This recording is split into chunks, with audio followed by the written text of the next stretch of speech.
Hello दोस्तों, इसके पहले वाले वीडियो में जो गणित का 5वां वीडियो था, उस वीडियो में हम लोगों ने यह देखा कि यूपीएसआई में क्या क्या उसका सिलेबस थे और उसमें क्या क्या पूछा जाएगा। हमने बताया कि उसमें मैथ और रीजनिंग को कंप्लीट कराया जाएगा और बाकी अगर समय रहा तो सारा चीज़ जो भी शेष बच रहा है उसको भी कंप्लीट कर दिया जाएगा। तो उसके आधार पर आज हम लोग चालू करेंगे। सबसे पहले नंबर सिस्टम को चालू किया जाएगा। नंबर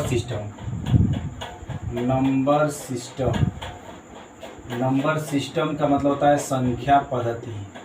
क्या होता है? संख्या पद्धति। तो दोस्तों, सबसे पहले संख्या पद्धति में सबसे पहले हम लोग बेसिक कॉन्सेप्ट को क्लियर करेंगे। जो आधारभूत चीज़ें होती हैं उसको क्लियर किया जाएगा।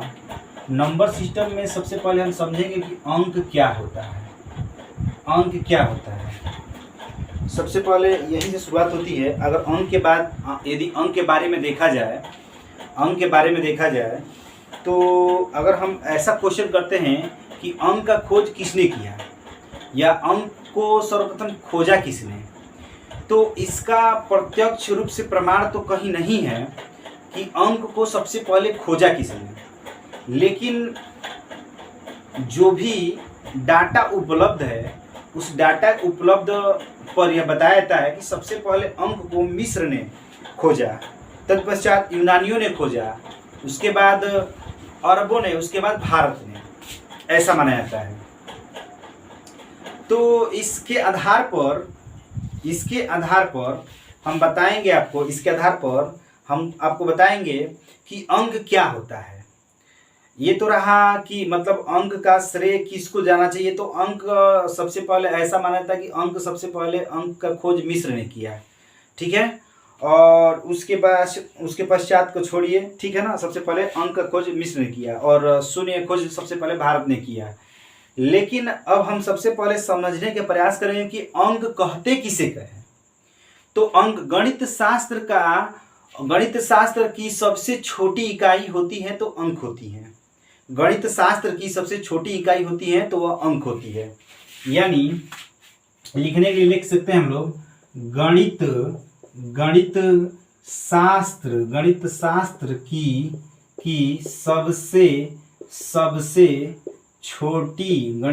की सबसे छोटी इकाई अंक होती है। यदि हम पूछें कि अंक कितने होते हैं तो हम बता सकते हैं कि अंक जो है 10 होते हैं। अंक क्या होते हैं? तो अंक 10 होते हैं। अंक 10 होते हैं।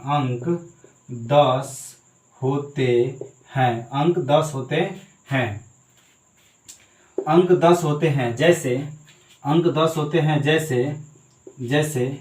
जैसे 1 2 3 4 5 6 7 8 9 और 0, ये जो होते हैं 10 होते हैं अंक। और इसमें क्वेश्चन यह भी उठ सकता है कि सबसे छोटा अंक बताइए। सबसे छोटा अंक तो सबसे छोटा अंक जो है 0 होगा। सबसे छोटा अंक क्या होगा? 0 अंक होगा। और सबसे बड़ा अंक क्या होगा? सबसे बड़ा अंक क्या होगा? सबसे बड़ा अंक जो है आपका 9 होगा। सबसे बड़ा अंक 9 होगा।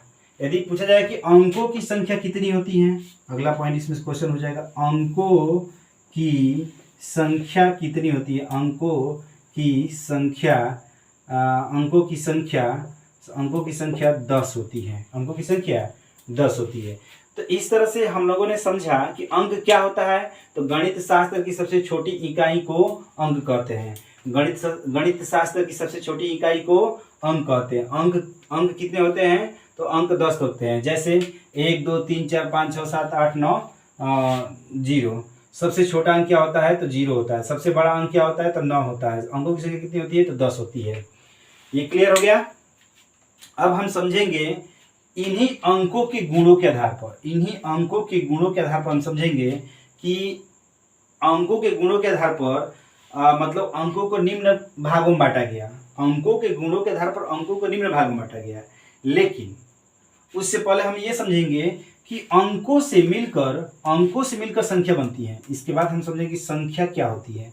संख्या तो संख्या की परिभाषा समझेंगे कि अंकों से मिलकर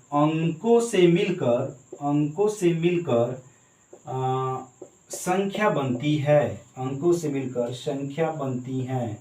अंकों से मिलकर संख्या बनती है। और यदि संख्या की बात कहा जाए कि संख्या कितनी होती है, तो संख्या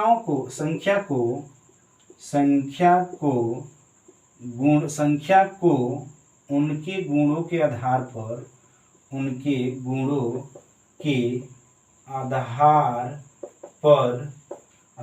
निम्न भागों में बांटा गया है। निम्न भागों में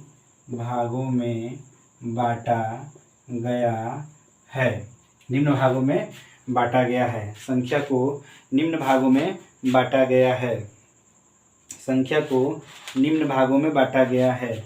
यदि संख्या को निम्न भागों में बांटा गया है तो हम देख सकते हैं कि संख्या को निम्न भागों में बांटा गया है। तो पहला हो जाएगा क्या, तो पहला मान लीजिए प्राकृतिक संख्या। दूसरा हो जाएगा धनात्मक संख्या। और तीसरा हो जाएगा ऋणात्मक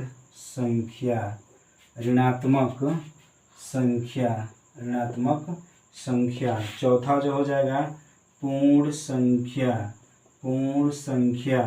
पांचवा हो जाएगा